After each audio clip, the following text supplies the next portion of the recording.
வணக்கங்கன்னு, இது ஈரோடு மண்ணு. Evening time snacks செஞ்சு ரொம்ப நாள் ஆச்சுங்க. ஸ்நாக்ஸ் செஞ்சு சாப்பிடலான்னு பார்த்தா எங்கள் வீட்டில் ரெண்டு பொட்டேட்டோ மட்டும் தாங்க இருந்துச்சு. அதை வச்சு டிஃப்ரெண்ட்டாக பொட்டேட்டோ சிப்ஸ் தாங்க பண்ணணும். நீங்களும் இந்த மாதிரி ட்ரை பண்ணி பாருங்க. வாங்க எப்படி பண்ணலான்னு பார்க்கலாம். பொட்டேட்டோவை எடுத்து நல்லா வாஷ் பண்ணிக்கோங்க. அது மேலே இருக்கிற ஸ்கின் நல்லா பீலர் வச்சு நல்லா பீல் பண்ணி எடுத்துக்கோங்க. பீல் பண்ண பொட்டேட்டோவை எடுத்து ஸ்லைஸ் கட்டரை வச்சு நல்லா ஸ்லைஸாக கட் பண்ணி எடுத்துக்கோங்க.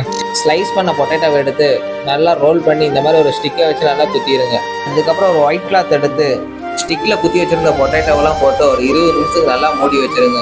அதில் இருக்கிற தண்ணியெல்லாம் ட்ரையாக இருக்குதாங்க இந்த மாதிரி நம்ம ஒயிட் கிளாத் வச்சு மூடி வைக்கிறோம். அதுக்கப்புறம் அடுப்பை பற்ற வச்சு ஒரு கடாயை வச்சு தேவையான அளவு எண்ணெய் ஊற்றிக்கோங்க. எண்ணெய் நல்லா சூடானதுக்கப்புறம் பொட்டேட்டோவை எடுத்து எண்ணெயில் போட்டு நல்லா கோல்டன் ப்ரௌனில் பொரிச்சு எடுத்துக்கோங்க.